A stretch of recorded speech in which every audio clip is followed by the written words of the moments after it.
Começa agora pela TV Novo Tempo mais um programa Evidências, sempre em busca de fatos que comprovem a veracidade histórica da Bíblia Sagrada. No programa de hoje vamos tocar num assunto delicado, desta vez não entre crentes e descrentes, mas entre cristãos e cristãos. A questão é direta e objetiva. Devemos guardar um feriado religioso semanal? E em caso positivo, qual seria esse feriado? O sábado ou o domingo? Antes de entrar diretamente no assunto, eu gostaria de pedir licença para corrigir algumas informações distorcidas acerca de como os adventistas entendem a questão da guarda do sábado. E aqui eu procurarei colocar a posição oficial dessa igreja. Em primeiro lugar, deixe-me dizer que não foi Ellen White quem trouxe o sábado para dentro da igreja adventista, como muitos supõem. Os primeiros a tocarem nesse assunto foram Raquel Preston e Frederick Wheeler, ele um ministro metodista e ela uma leiga da Igreja Batista do Sétimo Dia. Depois veio Thomas Preble e Joseph Bates, um ex-marinheiro que se tornara pregador voluntário do Evangelho.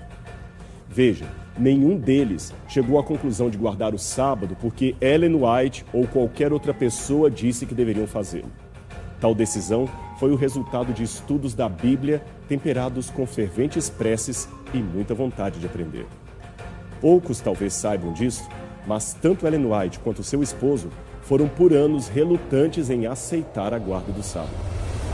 Eles só o fizeram em 1846, depois que o estudo de um folheto publicado por Joseph Bates finalmente os convenceu de que o assunto era de vital importância para o cristianismo.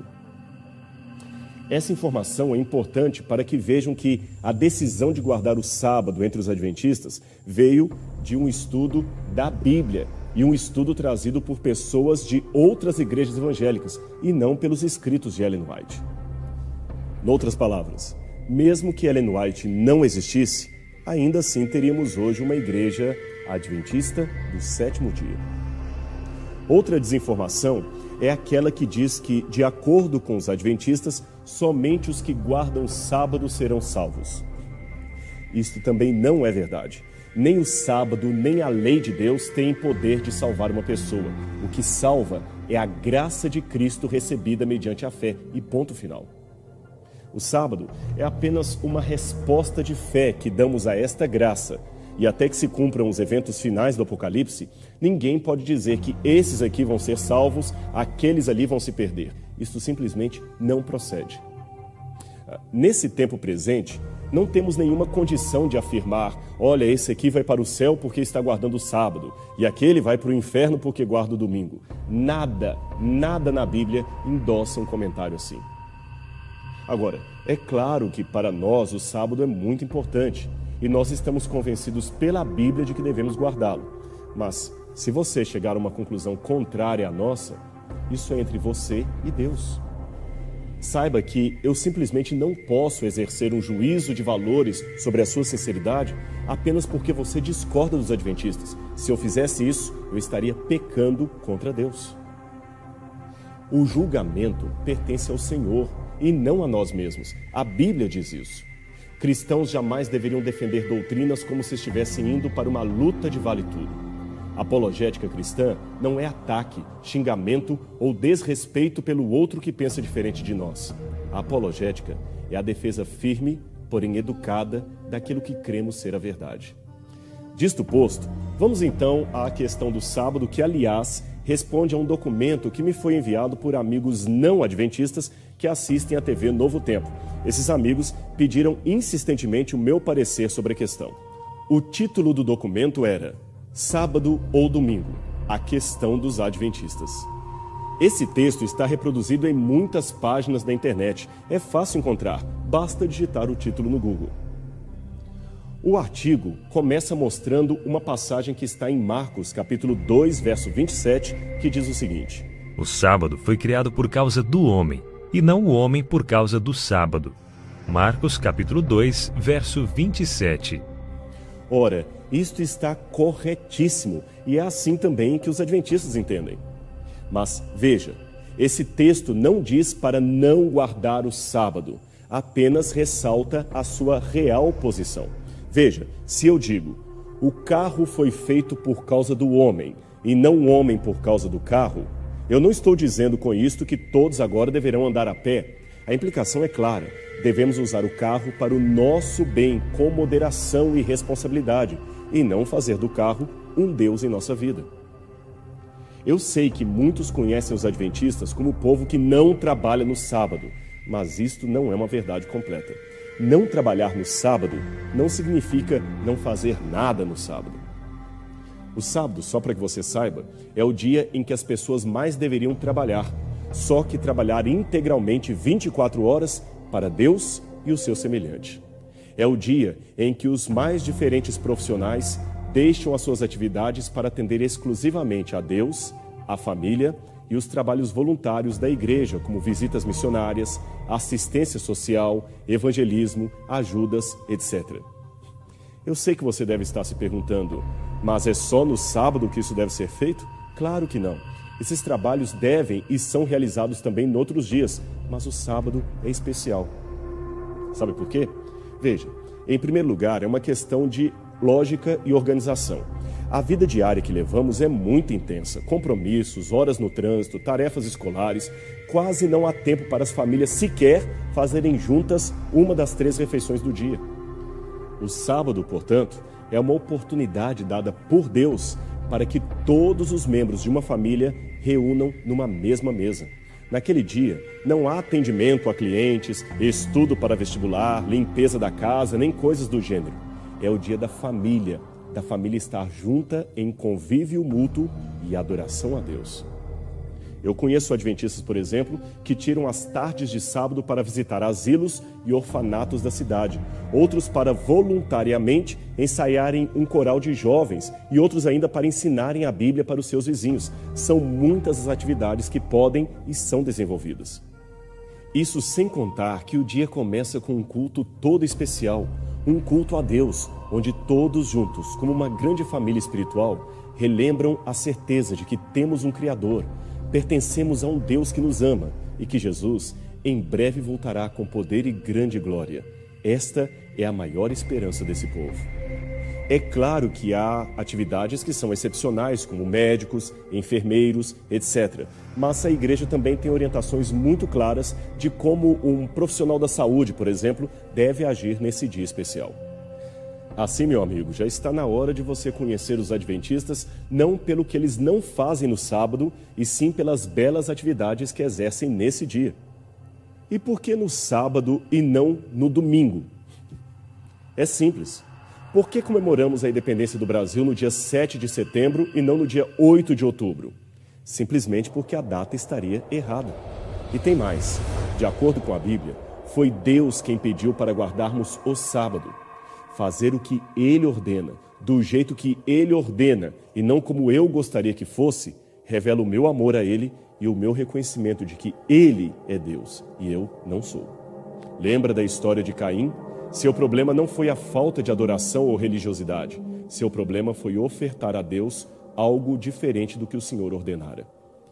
Deixe-me fazer outra comparação para que você possa entender melhor esse caso. Imagine que eu chegue de viagem e minha esposa me pede para trazer um perfume X para ela. Mas eu, por minha própria conveniência, trago um perfume mais barato, bem diferente daquele que ela solicitou. Você acha que ela vai ficar contente? É claro que não. Ela poderá até receber educadamente o presente, mas ele revelará uma clara falta de atenção e carinho de minha parte.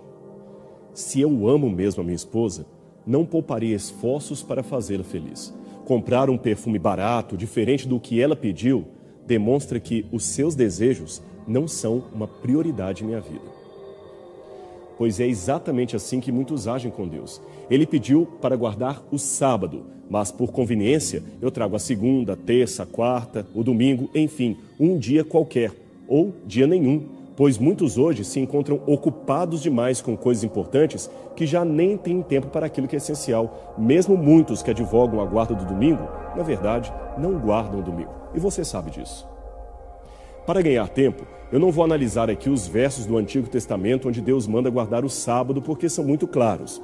Eu só vou pedir licença para me deter em 2 ou 3 pontos bem rápidos. E o primeiro deles é que A primeira menção do sábado não está ligada ao Sinai, mas sim ao Éden e refere-se à criação.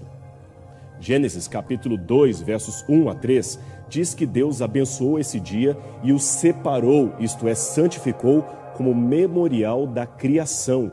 É um feriado, e feriados não se mudam.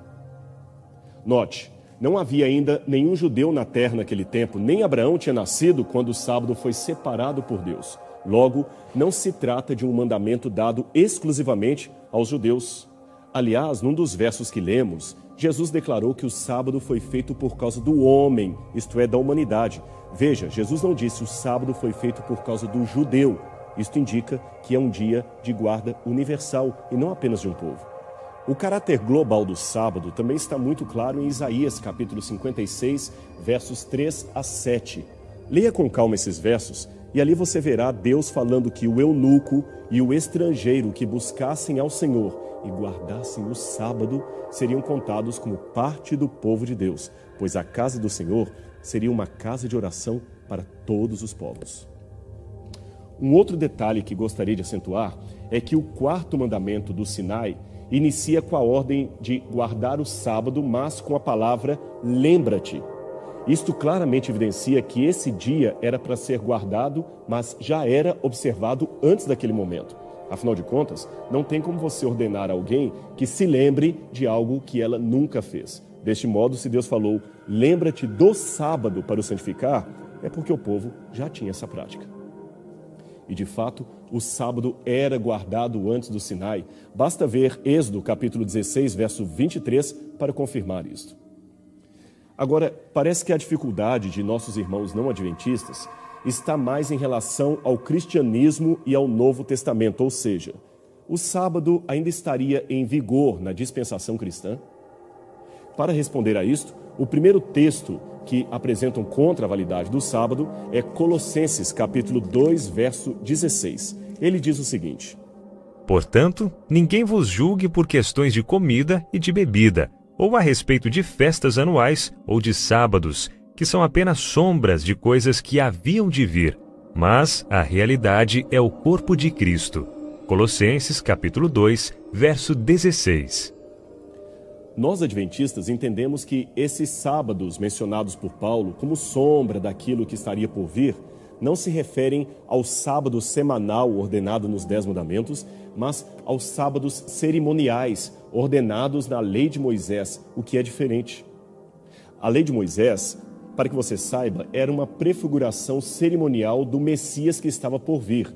E quando o Messias veio, alguns mandamentos perderam a sua função ou foram trocados por outras cerimônias. Por exemplo, a circuncisão hoje é substituída pelo batismo e o sacrifício de cordeiros pela Santa Ceia e assim por diante.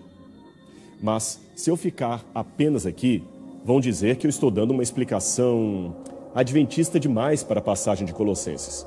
Então eu vou deixar que autores não adventistas a expliquem para você.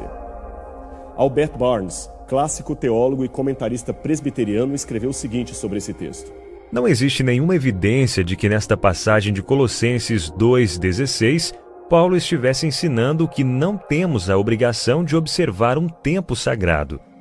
Não temos razões para crer que ele pretendesse ensinar que um dos 10 mandamentos tivesse cessado sua obrigatoriedade para o ser humano. Ele tinha seus olhos sobre a lei cerimonial e não a lei moral ou os 10 mandamentos. Nenhuma parte dos 10 mandamentos pode ser chamada de sombra das coisas por vir. Estes mandamentos são de aplicação perpétua e universal. David Brown, da Igreja Livre da Escócia, Robert Jameson, que foi pároco da Igreja de St. Paul em Glasgow, e o reverendo A.R. Fawcett, da Aliança Evangélica, também produziram um comentário clássico, até hoje usado por muitos pregadores, no qual concluíram que, em Colossenses capítulo 2, verso 16, sábados e não os sábados referem-se ao dia da expiação e à festa dos tabernáculos que tiveram seu fim juntamente com os serviços judaicos aos quais eles pertenciam. Já o sábado semanal, este repousa sobre a base permanente, tendo sido instituído no paraíso em comemoração ao término da criação em 6 dias. Mais um, Adam Clarke, renomado teólogo da Igreja Metodista, também concluiu o seguinte sobre essa passagem bíblica: Não há nenhuma indicação aqui de que o sábado foi posto de lado ou que sua função moral estaria suspensa pela introdução do cristianismo. Eu já demonstrei em outros lugares que a lembrança do dia de sábado, para guardá-lo como santo, é um mandamento de obrigação perpétua e nunca poderá ser superado por qualquer término final de tempo. E para não ficar apenas com textos clássicos, mas citar pelo menos um comentarista atual, deixe-me dar, por exemplo, o professor Clinton Arnold, presidente da renomada Evangelical Theological Society e uma das maiores autoridades em Novo Testamento da atualidade. Ele sugere que a referência de Paulo em Colossenses não é à prática judaica de guardar o sábado, mas sim a um sincretismo feito por cristãos entre judaísmo e paganismo greco-romano. A passagem de Colossenses, portanto, não serve de base para dizer que não devemos guardar o sábado. O texto que recebi ainda afirma o seguinte: o primeiro dia da semana judaica, posterior ao sábado, quando Cristo ressuscitou, tornou-se o dia de culto dos cristãos, ou o dia do Senhor. No ano de 57, 58, por exemplo, em Troade, na Ásia Menor, os cristãos se reuniam no primeiro dia da semana, conforme Atos 27, para celebrar a Eucaristia. Em 1 Coríntios 16, 2, São Paulo recomenda aos fiéis a coleta em favor dos pobres no primeiro dia da semana, o que supõe uma assembleia religiosa realizada naquele dia. Pois bem, vamos então analisar esses textos. Em primeiro lugar, nenhum deles, ou em nenhum momento, a Bíblia diz que o primeiro dia da semana tornou-se o dia oficial de culto dos cristãos. Pelo contrário, veja isso. O Evangelho de Lucas, escrito quase 30 anos após a ressurreição de Jesus Cristo, diz que os discípulos descansaram no sábado segundo o mandamento. Lucas 23, verso 56. Ora, fica completamente sem sentido Lucas escrever isto se a igreja já não guardava mais o sábado naquele tempo. Ainda que ele estivesse dando apenas uma informação histórica, deveria apresentar uma nota do tipo: naquele tempo ainda guardavam o sábado, ou mas hoje nós guardamos o domingo, etc. Tal nota, porém, não existe no Evangelho de Lucas. Quando a igreja parou de circuncidar os membros, contrariando a prática judaica, houve um grande debate registrado no livro de Atos. É muito estranho, então, que ela também tenha parado de guardar o sábado e nenhum autor do Novo Testamento tenha sequer mencionado isto explicitamente. Jesus também deu um conselho para os discípulos que ficaria sem sentido se eles não mais guardassem o sábado. Ao falar da destruição de Jerusalém ocorrida no ano 70, ele advertiu: orai para que vossa fuga não se dê no inverno nem no sábado. Mateus capítulo 24, verso 20. Novamente, fica sem sentido esse conselho de Jesus, uma vez que a igreja, na época da destruição de Jerusalém, conforme a interpretação dos evangélicos, já não estaria mais guardando o sábado. Por que então Jesus disse: orai para que vossa fuga não se dê no sábado? Mas vamos analisar os textos que foram citados, afirmando que a igreja cristã apostólica se reunia no domingo e não mais no sábado. O autor do documento fala que está dando apenas alguns exemplos, mas na verdade não há tantos textos assim. Existem, na verdade, apenas 8 passagens no Novo Testamento que falam do primeiro dia da semana, e nenhuma delas o chama de domingo ou dia do Senhor. 5 dessas passagens referem-se à ressurreição de Jesus. São elas: Mateus capítulo 28, verso 1, Marcos 16, verso 2, Marcos 16, verso 9, Lucas 24, verso 1 e João 20, verso 1. Se você as ler atentamente, verá que todas se resumem a dizer que Jesus ressuscitou no domingo, mas nenhuma diz para guardar o domingo. Elas estão apenas contando uma história, e as mulheres mencionadas nessas passagens são as mesmas incluídas no grupo mencionado por Lucas como guardando o sábado conforme o mandamento. Lembra do texto que lemos?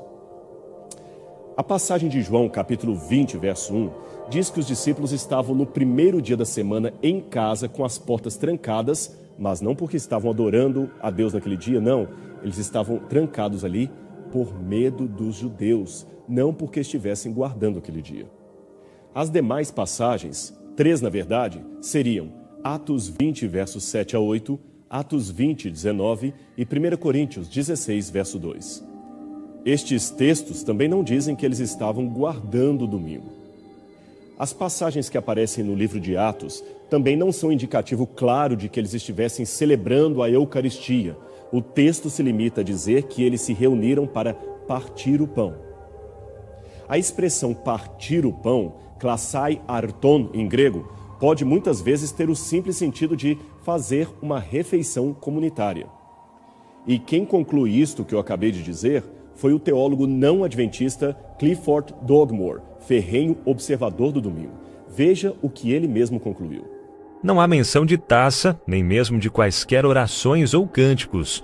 O discurso de Paulo não se segue à leitura da Escritura.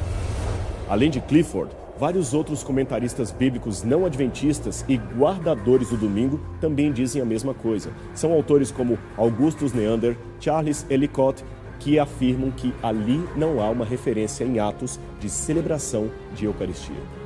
Até o livro Do Sábado para o Dia do Senhor, editado por D.A. Carson, em defesa da guarda do domingo, também admite que é inconcluso afirmar que aquela reunião era uma reunião litúrgica para celebrar a ceia do Senhor no domingo. O livro diz que não podemos pegar esta passagem para afirmar isto. Agora veja o contrário. Em várias passagens de Atos, temos Paulo se reunindo com os irmãos no sábado. Você pode ver isso em Atos capítulo 13, versos 14, verso 42, verso 44, Atos 16, 13, etc. Aliás, esta última passagem de Atos 16, verso 13, é tremendamente relevante, sabe por quê? É que comumente se diz que Paulo se reunia aos sábados apenas para ganhar os judeus, mas este texto o mostra sozinho, com um ou dois discípulos e no sábado buscando um lugar de refúgio fora da cidade de Filipos, um lugar junto a um rio onde poderiam fazer um culto, certamente um culto sabático. Mas o nosso tempo está acabando e eu ainda teria outras coisas para falar para você a esse respeito. Então vamos fazer o seguinte, semana que vem no programa Evidências eu vou continuar com este assunto. Afinal de contas, devemos guardar o sábado, não perca o nosso próximo encontro aqui na TV Novo Tempo, o canal da Esperança. Até lá!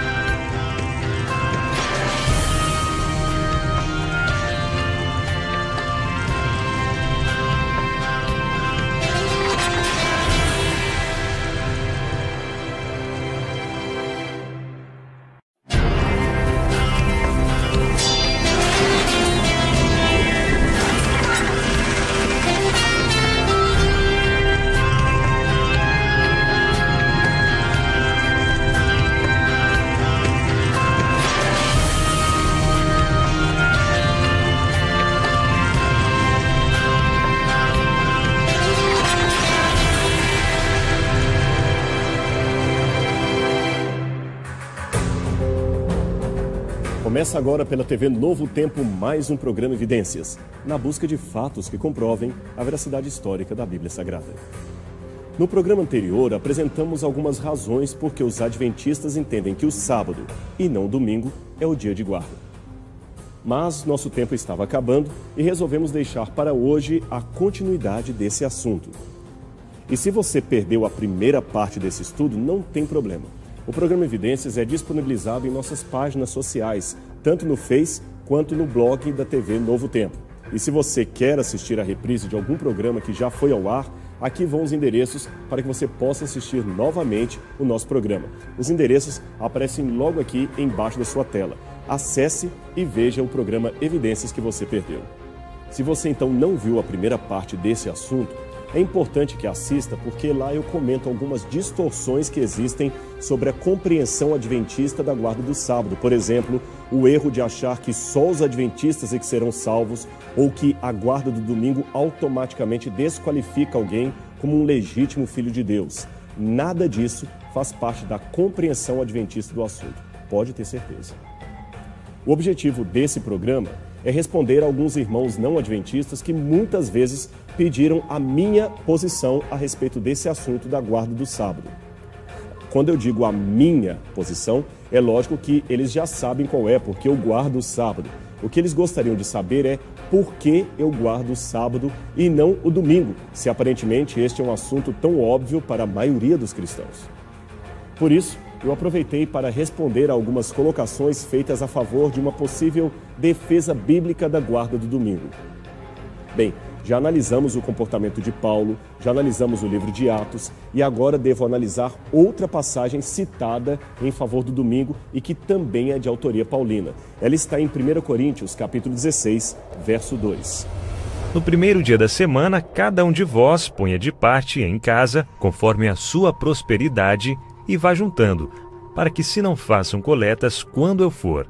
1 Coríntios, capítulo 16, verso 2. Muitos se utilizam desse verso para afirmar que as coletas solicitadas por Paulo para ajudar os pobres ocorriam em reuniões dominicais, isto é, uma vez por semana. Ora, não há nada na história ou no próprio livro de Coríntios que indique que essa prática de recolhimento semanal era uma forma de guardar o domingo. Este é um verso isolado. E o que ele está dizendo?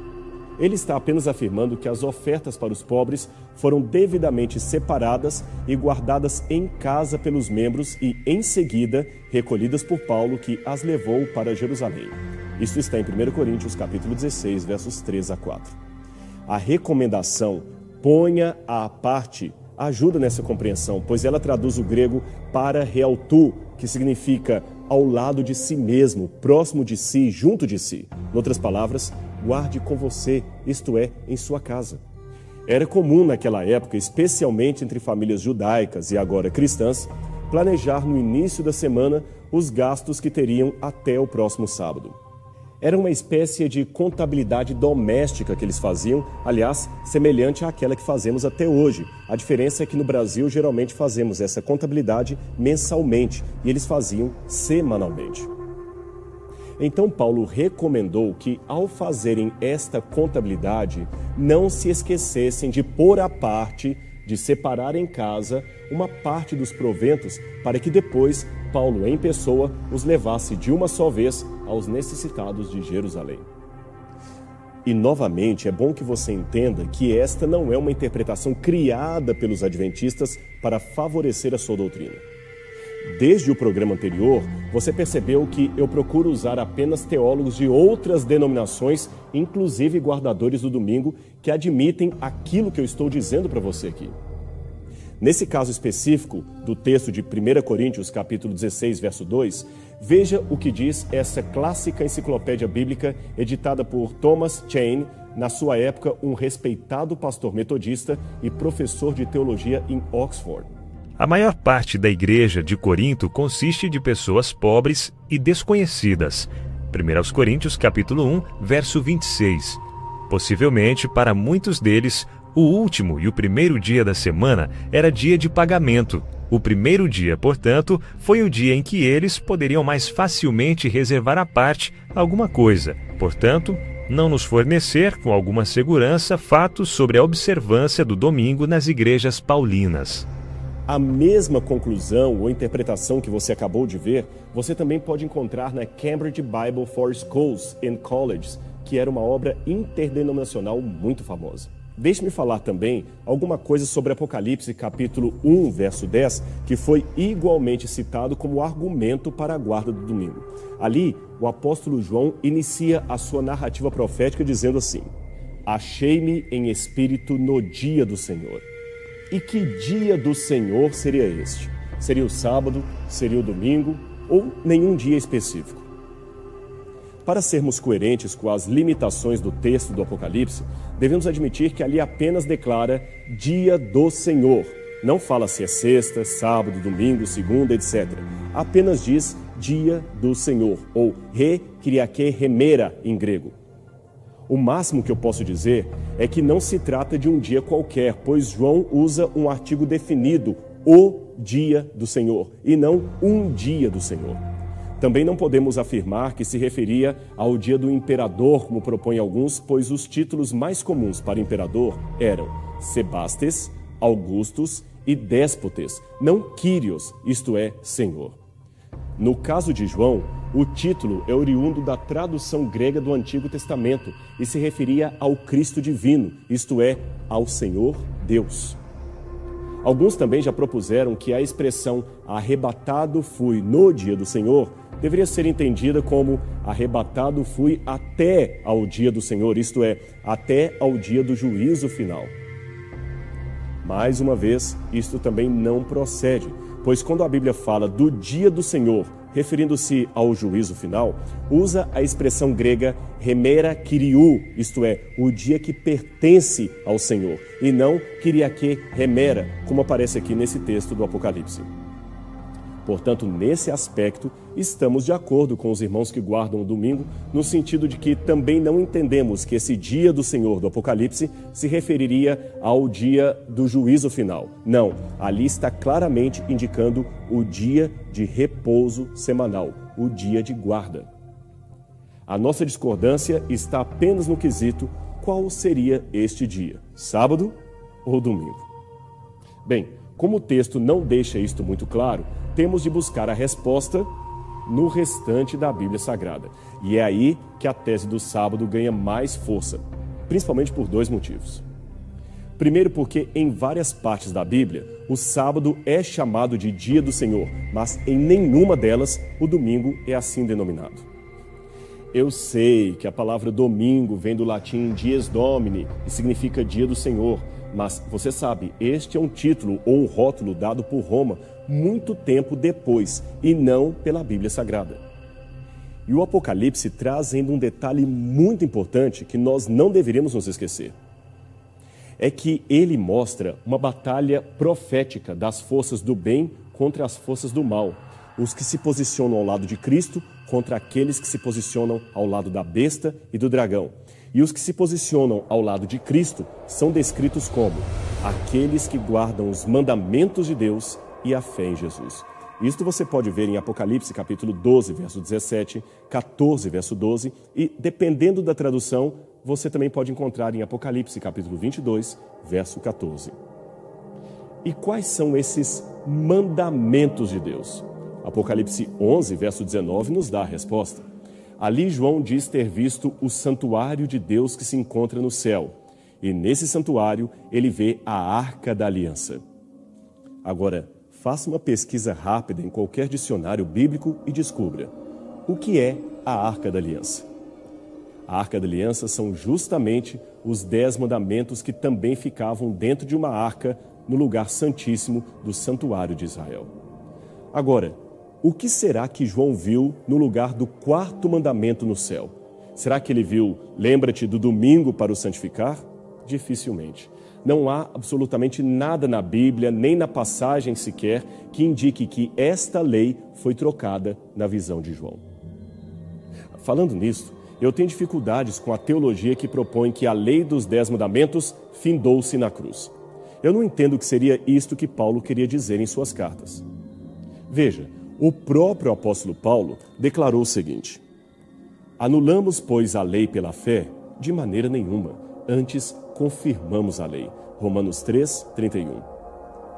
Eu sei que o próprio apóstolo falou que estamos debaixo da graça e não mais da lei. Mas o que ele quis dizer com isso? Que a lei foi anulada? A passagem de Romanos que acabamos de ler não dá essa impressão. A fé não anula a lei, antes a confirma. Nem Jesus, que veio para cumprir a lei, entendeu que esse cumprimento significava a anulação do mandamento. Veja o que o próprio Salvador declarou. Não penseis que vim anular a lei ou os profetas. Não vim para anular, vim para cumprir. Porque em verdade vos digo, até que o céu e a terra passem, nem um i ou um tio jamais passará da lei até que tudo se cumpra. Aquele, pois, que violar um desses mandamentos, posto que dos menores, e assim ensinar aos homens, será considerado mínimo no reino dos céus. Aquele, porém, que os observar e ensinar, esse será considerado grande no reino dos céus. Mateus, capítulo 5, versos 17 a 20. A epístola de Tiago, escrita pelo irmão de Jesus ou por um de seus apóstolos, que também tinha esse nome, reflete bem esse ensino do mestre, uma vez que o próprio autor possivelmente estava presente no momento em que Jesus ensinava essas verdades. falando agora sobre a fé e a lei e a relação entre ambas, ele escreveu o seguinte: qualquer que guarda toda a lei, mas tropeça num só ponto, se torna culpado de todos. Porquanto aquele que diz, não adulterarás, também ordenou, não matarás. Ora, se não adulteras, mas matas, vens a ser um transgressor da lei. Tiago, capítulo 2, versos 10 e 11. E continuando os exemplos, eu poderia, usando a mesma linguagem do autor, dizer: aquele que diz não matarás, também disse, lembra-te do sábado para o santificar. Se não matas, mas transgrides o sábado, vens igualmente a ser transgressor de toda a lei. Comumente, algumas teologias evangélicas, bem como sites de apologética, ensinam o seguinte para justificar a não observância do sábado e da lei. Para eles, Deus dividiu a história do mundo em 7 períodos chamados de dispensações. São eles: período da inocência, consciência, governo humano, promessa, lei, graça ou época da igreja e milênio. Eles ainda ensinam que cada dispensação desta foi uma tentativa de Deus se relacionar com o homem. Entretanto, segundo esta mesma teologia, todas falharam. A 6ª dispensação, a dispensação da graça, é aquela sob a qual nós vivemos até hoje e foi a única que não teria fracassado. Bem, como você viu, são 7 dispensações, mas na prática, quando o assunto é a guarda dos mandamentos de Deus, este estudo é resumido em apenas 2 dispensações. A dispensação da lei, que para muitos seria o Antigo Testamento, e a dispensação da graça, que seria o Novo Testamento. Entre uma dispensação e outra estaria a cruz de Cristo, que seria o divisor d'águas entre a lei e a graça. É por isto, concluem os que defendem essa posição, que antes da cruz teríamos de guardar a lei, mas depois da cruz estamos desobrigados dela por meio da graça. Afinal, estamos na era da graça de Cristo e a lei não tem mais valor. Possivelmente você já ouviu muitos pregadores de sua igreja mencionando isto ou defendendo essa tese do período da lei e do período da graça. Agora, veja por que eu tenho dificuldades em aceitar este modelo largamente ensinado, principalmente por irmãos que defendem a guarda do domingo ao invés da guarda do sábado. Como você acha que as pessoas eram salvas na época de Abraão, Isaac, Moisés, enfim, como as pessoas eram salvas nos tempos do Antigo Testamento? Elas eram salvas pela lei ou eram salvas pela graça mediante a fé? Se eram salvas pela lei, então eu tenho um problema aqui, pois a lei passa a ter um caráter salvífico, o que nós não acreditamos de maneira nenhuma. A lei, repito, não pode salvar ninguém. É a Bíblia que diz isto inúmeras vezes. Sendo assim, eu repito a pergunta: como eram salvos os que viviam nos tempos do Antigo Testamento? Ora, resposta óbvia: eles eram salvos da mesma maneira que são salvos aqueles que vivem depois do Novo Testamento, ou seja, todos aqueles, como nós, eram salvos pela graça mediante a fé. Não tem diferença alguma entre eles e nós. Logo, esta chamada dispensação da lei não faz sentido nenhum no que diz respeito à história da salvação, porque ninguém, nunca, em nenhum tempo, foi salvo por obras da lei. Nem Deus teve essa intenção. Agora veja, se Moisés, Abraão e vários outros foram salvos pela graça mediante a fé, por que será que Deus pediu para eles guardarem a lei, inclusive o sábado? Ou melhor, deixe-me reformular a pergunta. Por que Moisés, salvo pela graça, tinha a obrigação de guardar o sábado e eu, igualmente salvo pela graça, estou desobrigado disso? Ou ainda, por que Abraão e Moisés, salvos pela graça, podiam e deviam guardar os mandamentos, mas se eu pregar esta necessidade hoje, serei chamado de legalista, de sabatista? Meu amigo, com toda sinceridade, se ser sabatista é ser como Abraão e Moisés, então eu fico até feliz com a alcunha, pois ela se torna até um elogio para mim. Deixe-me dizer que eu posso até guardar o sábado um pouco diferente de Moisés, no sentido de que estou num contexto histórico diferente, mas eu não guardo o sábado com um objetivo diferente dele ou de qualquer outro personagem mencionado na Bíblia. E que objetivo é este? Dar uma resposta de fé à graça de Deus que atua em minha vida, salvando-me e transformando-me dia a dia no meu caráter para que eu me torne cada vez mais semelhante ao caráter de Jesus. Isto é santificação. E em que sentido eu disse que guardo o sábado um pouco diferente de Moisés? É simples. Ele ordenou, por exemplo, que os israelitas evitassem acender fogo ou cortar lenhas no sábado. Este contexto por si só é bem diferente daquele que vive atualmente em pleno século XXI. Paulo também desautorizou as mulheres a falarem na igreja, e nem por isso eu vou proibir a minha esposa de pregar numa igreja adventista. São contextos diferentes que devem ser analisados. Uma outra coisa que eu não entendo é o seguinte: algumas pessoas me dizem que a lei foi anulada na cruz e por isso eu não deveria me preocupar em guardar o sábado. Mas aí eu pergunto de volta: um cristão de hoje estaria livre para ter outros deuses diante de Deus? Estaria livre para tomar o nome de Deus em vão, cometer idolatria, desonrar pai e mãe, matar, adulterar, furtar, mentir, cobiçar? A resposta óbvia é não. Mas veja, eu citei 9 dos 10 mandamentos, ou seja, os mesmos que dizem que a lei foi abolida, admitem que 9 mandamentos dela ainda continuam em vigor. Se for assim, seria mais coerente de sua parte ou de sua teologia pararem de dizer que a lei foi abolida e se limitarem a dizer que apenas o sábado foi abolido. Mas o problema é que não há nenhuma citação no Novo Testamento que afirme isto. Os católicos, nesse sentido, são mais coerentes quando admitem que a Igreja Católica mudou o sábado para o domingo, que ela teria autoridade para isto. Eles são mais coerentes com a sua teologia. Agora, o problema nesse caso é até que ponto preciso da Bíblia para descobrir o que devo fazer, se a Igreja tem a autoridade de mudar aquilo quando considerar conveniente. Se for assim, é melhor embasar o meu comportamento mais nos ensinos de uma encíclica papal do que numa carta do apóstolo Paulo. E por quê? Simples. Porque o apóstolo Paulo já morreu há muito tempo e seu escrito foi feito há mais de 2000 anos. Muitas vezes os teólogos têm de quebrar a cabeça com intermináveis exercícios de exegese para tentar entender o que Paulo quis dizer e como aplicar aquilo aos nossos dias. Já a encíclica papal é atual e nem preciso me debater com hermenêutica para entender o seu real significado. Para isto, basta ir a Roma, perguntar ao sumo pontífice o que ele quis dizer com aquilo e está tudo resolvido. Esse exercício já não dá para fazer com o apóstolo Paulo. Eu sei que eu parecia um pouco irônico, mas não foi a minha intenção. O assunto é sério. Quando eu disse que os católicos são mais coerentes ao afirmarem que a igreja mudou o sábado para o domingo porque tem autoridade para isto não significa que eu concorde com essa autoridade.